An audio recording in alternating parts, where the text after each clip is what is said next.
And welcome to another edition of the program Addiction and Recovery. I am your moderator this morning, Jason Kalu. So join me as we welcome the host of the program Addiction and Recovery, Mr. Ramluis Dwarka. Sitaram Jason. Sure, I'm Jason, and thank you for having me on the program again. And let me join with you in welcoming all our listeners, both in Trinidad and Tobago, of the Caribbean and worldwide. And of course, speak to those people who might be following us online on YouTube and Facebook and so on. Just to remind our listeners, this is an interactive program. You're quite welcome to call and raise any questions or concerns you may have. And that this program is also rebroadcast at 10 p.m. in the night on the same media house and will be posted on YouTube soon after the program. So those of you who do not have the time to really lend yourself to the program this morning, you might always be able to follow it on YouTube. And there's a number, my number is 6713040. For anyone who has questions after the program, they can call and they can raise these questions with me, and I'll try my best to answer them. I know that, Jason, a lot of people feel very self-conscious because of the stigma associated to alcoholism and addiction. And this is why a lot of people, for fear that their voices might be recognized or someone might be able to identify them because of the story or the questions they raise, there's a sort of a reluctance. You know, I've been doing these programs since 1993, so I understand these things. A lot of people do call after the program, Jason, and seek help, ask questions and so on. But I want to remind them that if you call during the program, not only you will benefit, but all the other people who are listening in, they will benefit as well, because alcoholism is not unique. It is not peculiar to any individual. Although a person's social standing, ethnicity may vary from place to place, but the process of addiction is the same no matter where in the world. If you drink alcohol, the same things are going to happen with you. You're going to get sick, you're going to vomit, you're going to eventually, with time, you'll land yourself into trouble with your finances, with your relationships, and with your health, and with the law. The same happens with whether you're using marijuana or cocaine or any one of the other psychotropic drugs. The process is the same. Some people get addicted much more readily, especially if they had a genetic predisposition, or if they are in a situation where there's a lot of availability of the drug and there's a lot of pressure on them to use, especially if you have a history of alcoholism or drug addiction in your family, then you are much more predisposed to the illness. So that I'm saying this to say that the one way to deal with the stigma associated with alcoholism and drug addiction is by educating our population. And this program is about that. Because, Jason, you would be surprised that there's a lot of professionals like myself in the helping professions who, if they have not worked in that field of psychiatry that exposes them to alcoholism and drug addiction, then there may be a lack of understanding. And this is why even professionals misunderstand the nature of alcoholism and drug addiction, and by extension, the larger society. As a person in recovery myself, I can speak to that from personal experience, but also as a person who have worked in the field of substance abuse. I've worked at Ward 8 in Port of Spain Hospital, at St. Anne's Hospital, at the Substance Abuse Prevention and Treatment Center. Prior to that, I was a social welfare advisor working all over this country. So I'm very familiar with the social issues and the social perception of alcoholism and drug addiction. Do you know, Jason, people, they are much more tolerant if you're mentally ill. They will accept, well, look, he gone mad because of stress. And there's more sympathy for a person who might have, because of tobacco or whatever, estrangement and all of that, became mentally ill and all of that. People feel sorry for them and they're much more sympathetic and willing to help. and all of that. But when it comes to alcoholism and drug addiction, I worked in the Substance Abuse Prevention and Treatment Center there. And the SAPTC, as it is known, occupies the southern wing of the Coro Hospital. The rest of the hospital, which is includes the chest clinic and other medical wards and so on in Coro Hospital, and it is populated by professional staff, nurses and doctors and so on. And even among that population, starting from the cooks in the kitchen, they had an attitude towards the drug abusers and the substance abusers.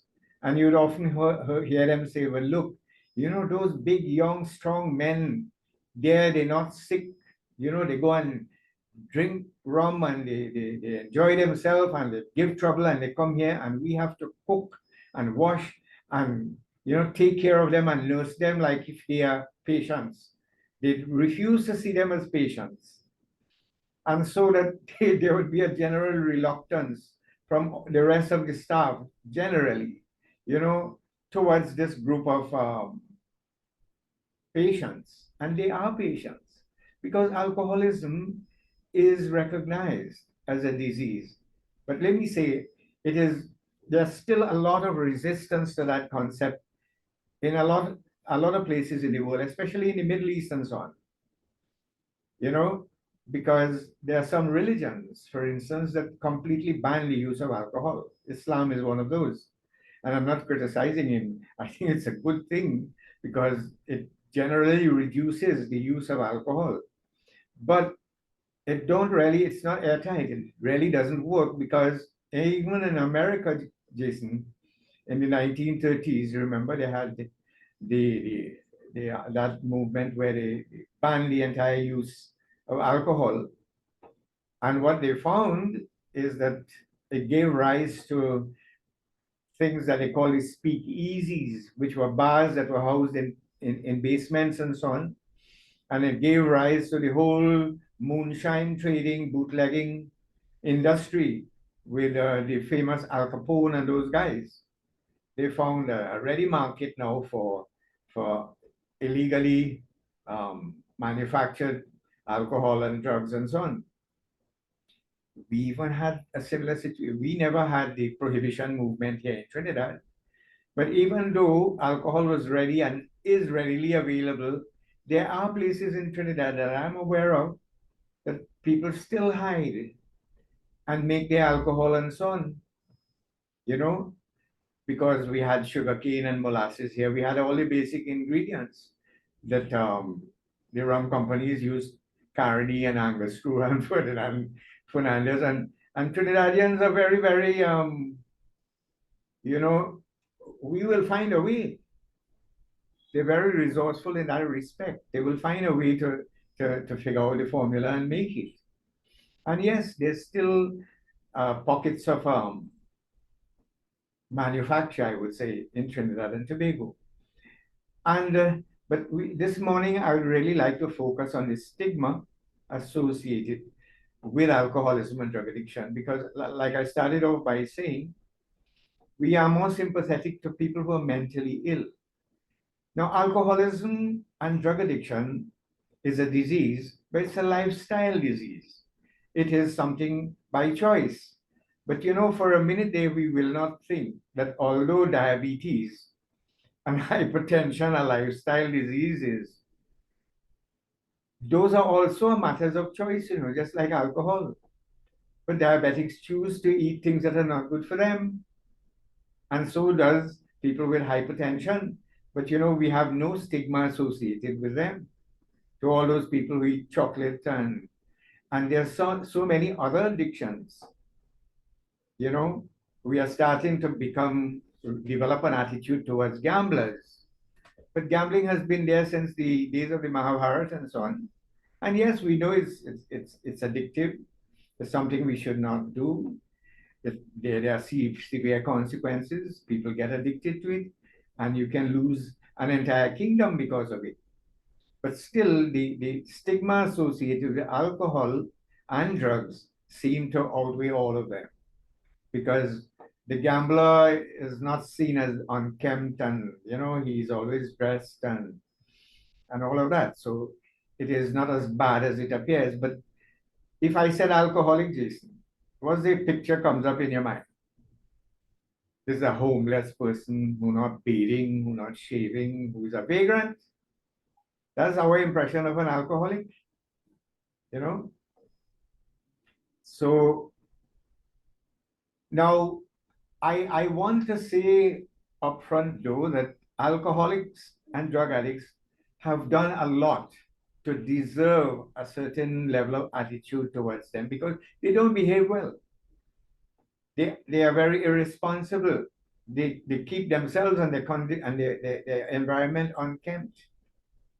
And as a result, people who do not understand the underpinnings of alcoholism and drug addiction, they immediately develop a sort of, you know, attitude towards alcoholics, and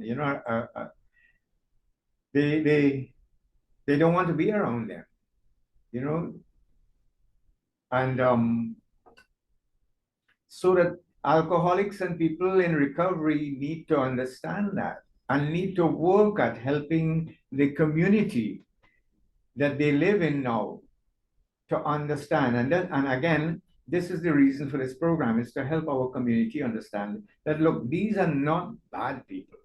They're not wicked. They're not immoral. Yes, when they get addicted, they become addicted, they start doing things that could fit those labels of being irresponsible and unkempt and abusive and, a nuisance and vagrant and all of that. They can become all of those things, and that is true. However, anyone out there listening, I want them to think of anyone who they knew to be alcoholic or drug addict. If you take your mind, to before that person, before the onset of alcoholism or drug addiction, what kind of person that was. And very often it's a sobering thought, because you realize, but wait, he was such a nice boy growing up, or he was such a nice child. He was a brother I could be proud of, or he was a neighbor who was very responsible, until he started to drink, until he started to use drugs. And, as a society, we do not really take responsibility to how much we may have contributed to that outcome. Because every one of us, even the person who has become homeless and all of that, they are products of the system. They have fell through the cracks. Maybe they fell through the cracks in school, in the education system. Maybe they fell through the cracks in the parenting system, because maybe parents could not provide the appropriate guidance. I'm not making excuses for them, but I'm helping our public to understand what could have led to this. Because a child is a product of a community. It takes our entire community to raise a child, even though the household would be trying its best. But if that is a community in which alcohol is seen as the way for one to enjoy themselves, and I dare say this is the kind of community I grew up in as a child. I saw, look, the way we celebrate Christmas, and Christmas is right here, Jason. And you will see, if you go to the groceries, generally, and I remember my days too, the first department, the first things on my shopping list for Christmas will be the drinks.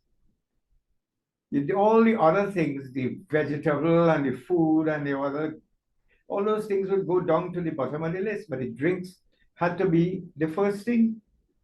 And when I go into the grocery, and when most people, that's where the shopping cart go first, to make sure we have all the different blends, because it is a way of entertaining, but it is also a way of communicating to our colleagues and friends and siblings, and that, look, we can afford to celebrate.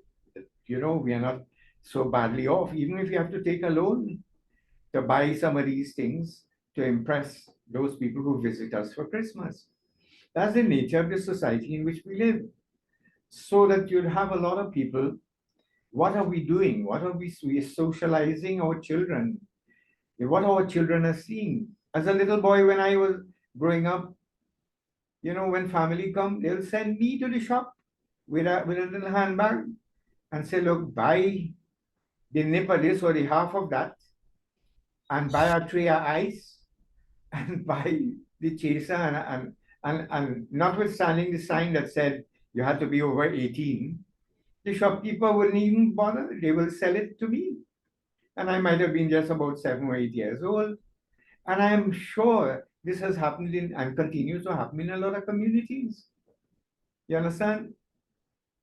So that it is a question of, putting cat to watch cheese. We know what will happen. As soon as you turn your back, the cat will eat the cheese. So too, as soon as these children become adults and they could afford to buy their drink, as it happened with me, they are going to buy their drink. And children, as I've said previously, they're not only interested in geography and history and all mathematics and all of that, they're also curious about alcoholism, about drinking, what it does. And as if to make things worse, thank God this media house has taken a principled position not to advertise alcohol and all of those things. But the other media houses have no such, you know, gumptions about advertising. You will see advertisements that tell you this is the way to let your hair down, this is the way to enjoy yourself. And man, the ads are coming out around this time, like every 2 3 minutes, you know, because it is income generating for the media houses. And you see it in the print media, you see it in the social media now, you're seeing it on the television and all of those. So children, as a child, children's mind are impressionable, and they are curious, and so they take a drink, and we know what drink does. Jason, I was traveling with a friend who's a pastor yesterday, and we were having this same conversation. You know, what alcohol, if you went to church and you sang and all of that, and you felt happy after the service, or you went to temple and sing bhajan and kirtan and all of that, and you felt happy, what do you think happened? The brain released a little bit of a chemical called dopamine. That is what makes us happy. And everybody wants to be happy. If you get a compliment, the brain releases a little dopamine, and that's why you feel happy. If you have no dopamine, your face will be blank. You will not experience what it is to be happy. You will appear to be morbid. You understand? Your expressions will be flat. These are all terms that they use in psychiatry to describe a person who, has a mood disorder. So dopamine makes us feel happy. And yes, but if you get a compliment, you'll have to get a lot of compliments. You'll have to probably achieve a lot of things. You'll have to be able to win the race so many times to keep feeling happy, if that is the way you feel happy. But the person who drinks alcohol or smokes marijuana or uses cocaine, they feel happy immediately. And the brain remembers that experience. And so that every time a person, I had a drink of cherry brandy when I was about 7 at Christmas. My grandmother gave it to me. And up till today, I have never forgotten that experience. For years after that, I would look forward to Christmas when in the countryside and in the town as well. As I suppose at Christmas, they cut you a little slack, and you are able to take a drink with your friends. And even when you visit the neighbors, the adults will say, okay, tell my friends, the children, take your friend and give him a beer or give him something to drink, the man, and we would get drunk.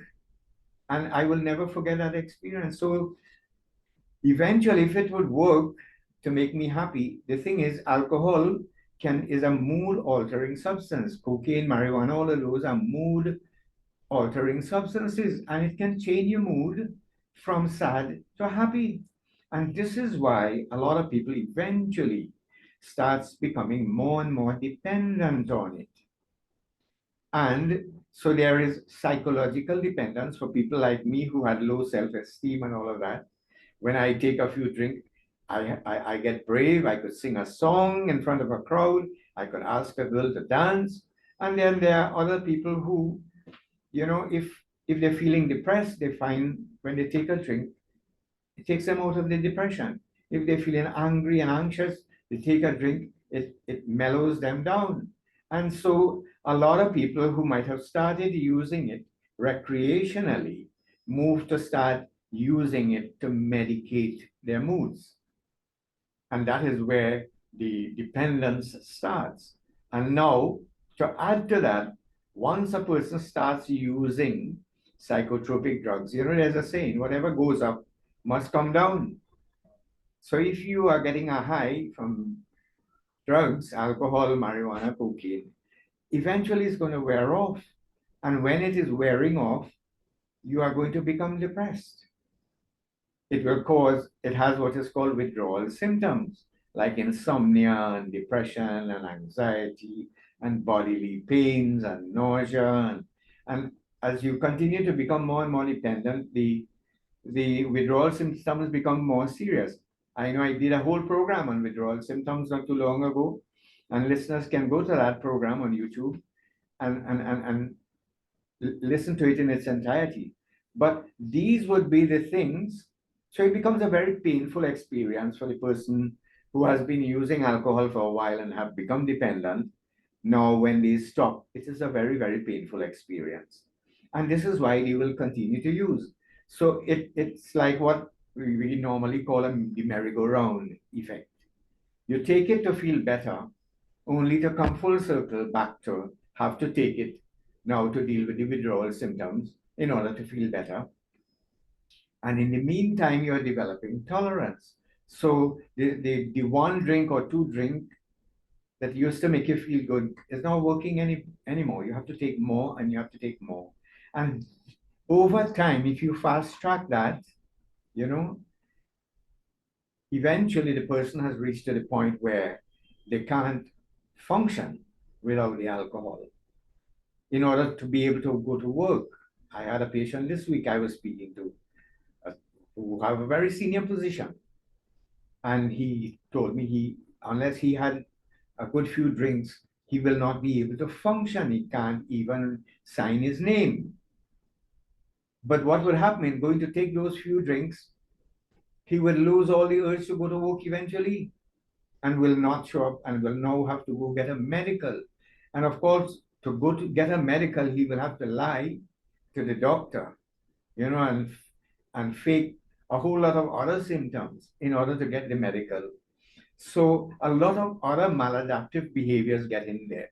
He starts lying to his doctor, start lying to his spouse and his family.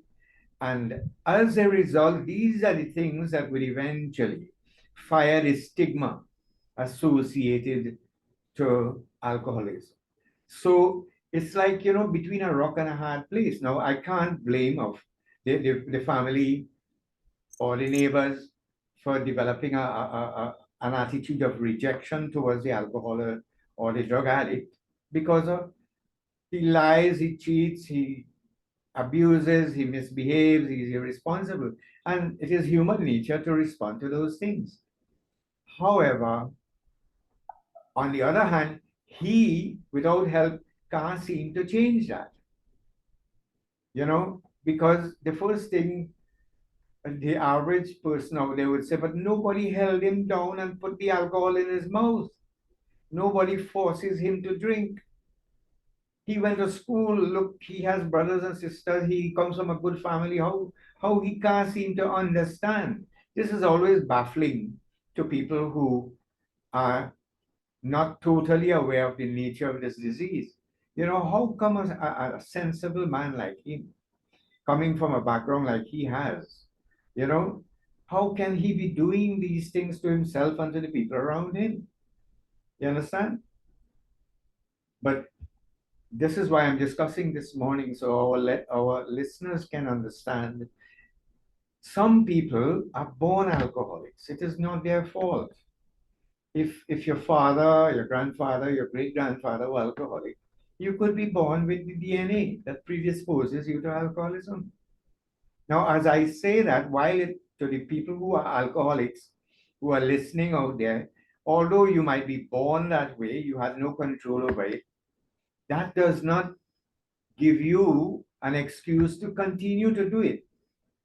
Actually, if you know you have ancestors who are alcoholics and drug addicts, you need to be especially careful and stay away from those things in the first place because you are more vulnerable to becoming addicted. If, however, you realize that you have become addicted because of that vulnerability, that is not an excuse for you to continue to use drugs. Now it becomes your responsibility to do something about it because you can break that cycle in the family. You could be the one that changes it so that your children and grandchildren will not become alcoholics. And for that reason, this program is here so that people like yourself can call and get help. And help is available. In Trinidad, we are so fortunate, Jason, that we have the highest number of AA groups per capita than any other country in the world. But coming back to the stigma again, there's a whole lot of stigma. I was listing a few of them this morning, you know, for people who are alcoholics. For instance, if you are alcoholic, even if you're in recovery, nobody will want to get a daughter married to you, Jason. From the time they hear, they go in the community and somebody say, oh, you could, they get to hear you're going to see that boy to get your daughter married. That's just how it used to happen in the old days. Or your daughter starts dating a guy, and then when you find out, you hear his father has a drinking problem, or his family are heavy drinkers, or he might be a heavy drinker, that could become a big estoppel, a wall, where your parents might object to you getting married to that person. You know, I mean, I have, just on Monday this week, I celebrated 40 years, Jason, of being completely sober from alcohol and cigarettes and all of those things. I had a little function here. And I didn't, everybody had a good time. We had good food and all of that. But there was no alcohol. We had a lot of things to drink. You wanted sorrel, you wanted ginger beer, you wanted anything you wanted. Soft drink, you had a lot of drinks, fruit juice, fruit punch, but no alcohol. And everybody had a good time and enjoyed themselves. We had singing and entertainment, and everybody left home here sober. And up to today, people are calling my wife to compliment her on organizing this event and all of that. And I'm saying, you don't have to drink to have a good time. But the converse is, I have, had the experience of now family members even and friends not inviting me to their Christmas functions. Not that I would say anything, or I mean, I'm a it's very inexpensive to invite me to a function because I'm vegetarian and I don't drink alcohol. I'm a teetotaler. So, but, I stick out as a sore thumb. When everybody is drinking and they know I do this program with you, Jason, they feel very self-conscious. They feel guilty. They feel, I'll be watching them and I'll be judging them. And I want to let all of them know that no, I have nothing against people who could take a drink and enjoy themselves, Jason. I don't have a problem with people who, I mean, it's your right if you want to drink. And if you want to drink and end up in jail and prison and dead, that too is your right, I would not like that. And that is why this program is about educating people so that those who could take the drink and enjoy it. But if you notice and you recognize that, look, you're going overboard with it and you need to do something about it, especially if your family has a history of alcoholism. And if you want to do something about it, that's what we are about. You just have to call the number here, and I would be only too happy to guide you in the direction to help you to stay sober. So that there's a lot of, even after you stop drinking, you could be discriminated against, even the society. I know there's a group here in Felicity right now is not very popular with the community because a lot of people feel, these alcoholics and them, they misbehaved. Everybody in the community know them. It's never a secret in a community when you are practicing alcohol, because you are not discreet in your misbehavior.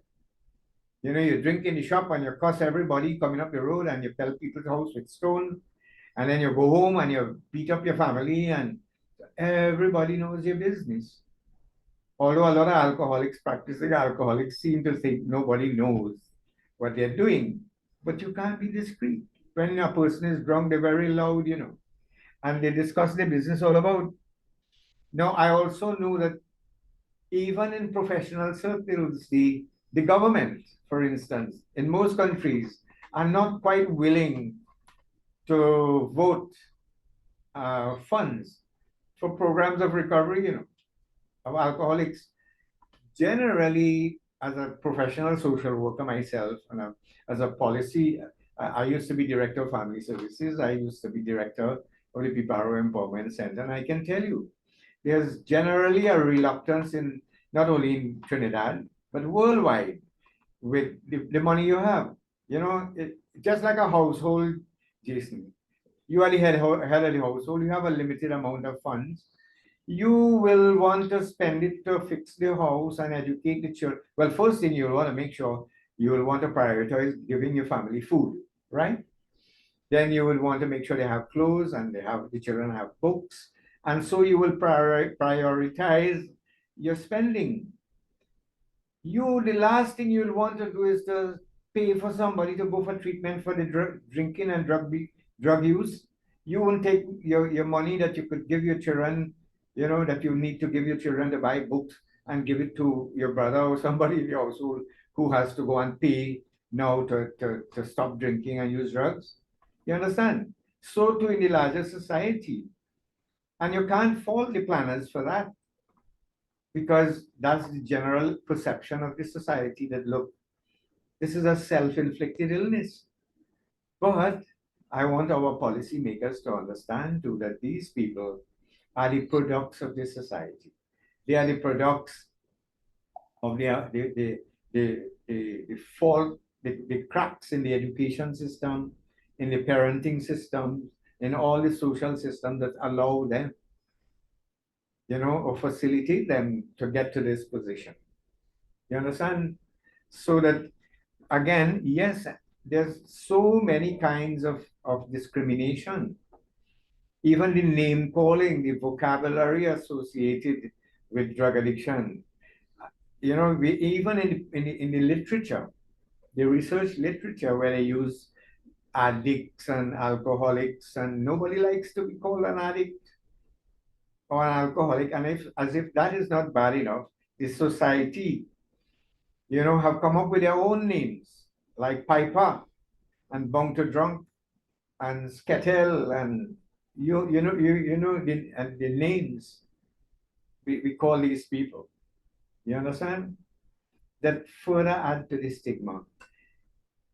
Just until recently, you know, well, not so recent, but up to 1988, alcoholics had to go to St. Anne's Hospital for treatment.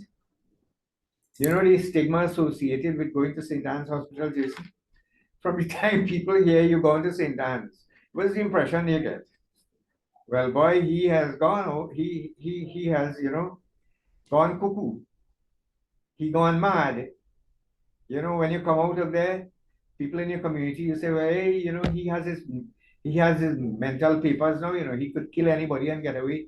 That's the kind of stigma associated, so that no one ever wanted to go to the alcohol treatment center because it was located in St. Anne's, because it would be a stain for the rest of your life that you get labeled that you had to go to St. Anne's.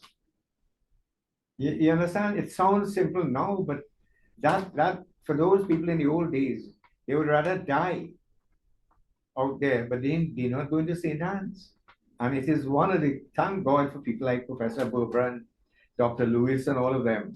They had the fortitude and they had the persuasion to get the government to move the alcohol treatment center from St. Anne's to Cora Hospital.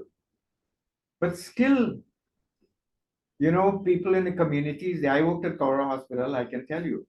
A lot of time a person would come in there for the 6 week in-house treatment, and the word around that goes around the community that he's gone for holiday, he gone to New York or Canada or something. They never want the people in the community to know that this person has gone for treatment for the alcoholism. You understand? And this is because of the stigma. Now, if you think that is bad enough for men, it is several times worse for women. Women, the stigma is so severe when it comes to women. You know, in that case, sometimes women are women's greatest enemies in that regard because they don't spare you.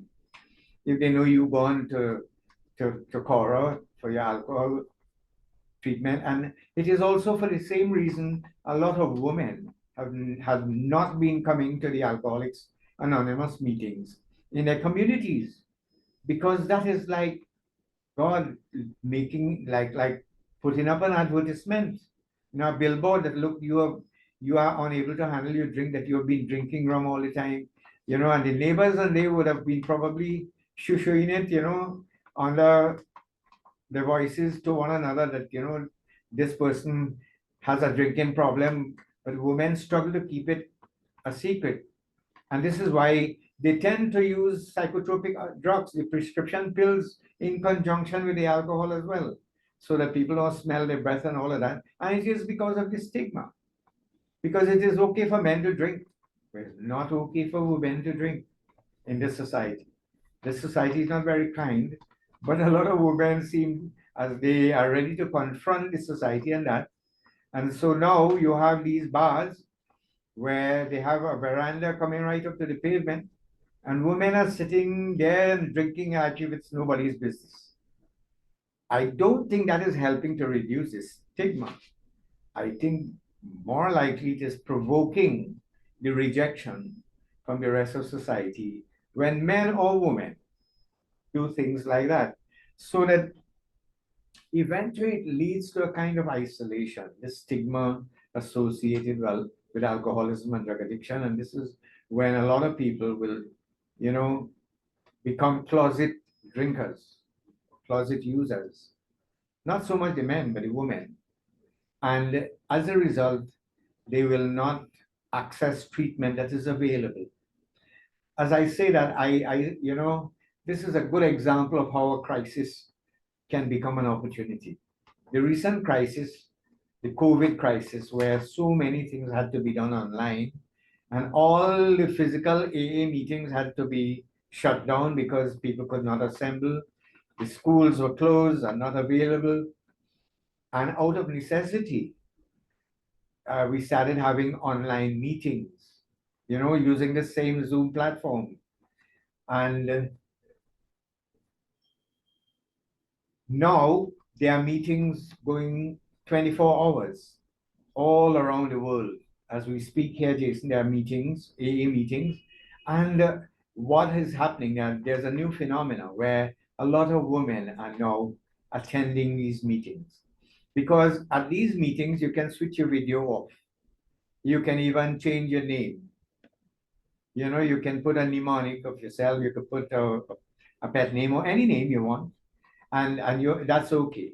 And you can attend the meetings and you can listen. What happens in these meetings? For those who are listening, members share their experience, strength, and hope. What experience they share? They share their experience, like all those how they dealt with the stigma, how they were able to eventually accept that they had admit that they had a problem with alcohol or drugs, and to finally accept. Acceptance usually come from attending meetings for a while. Eventually you accept, you realize, hey, I'm really an alcoholic. And so a lot of women are now coming to these meetings. Even men, young people are coming to the meeting.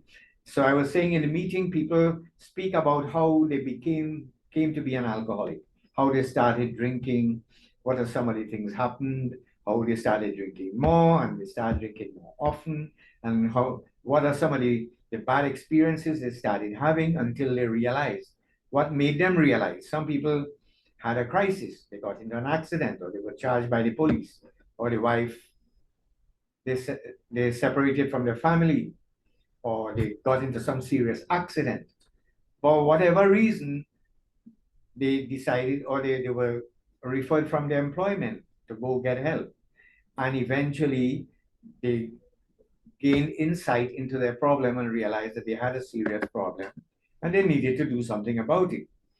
And eventually, they came to AA. Then they speak about, since they have stopped drinking, what are some of the good things have happening with them. For instance, in my own case, after I stopped drinking on the 11th of December 1983, soon after that, I remembered, how many attempts I had made in the past to go back to school, to educate myself. There were so many things that I always wanted to do, but could never find time or the passion to do it. Because one of the things that drug addiction does to a person, it diminishes your passion and your enthusiasm and your perseverance. In Jamaica, they call it your stick to itiveness. Alcoholics generally will start a lot of things, projects and plans and all, but never be able to sustain the effort. Now that I was sober, at age 26, I went back to school, Jason.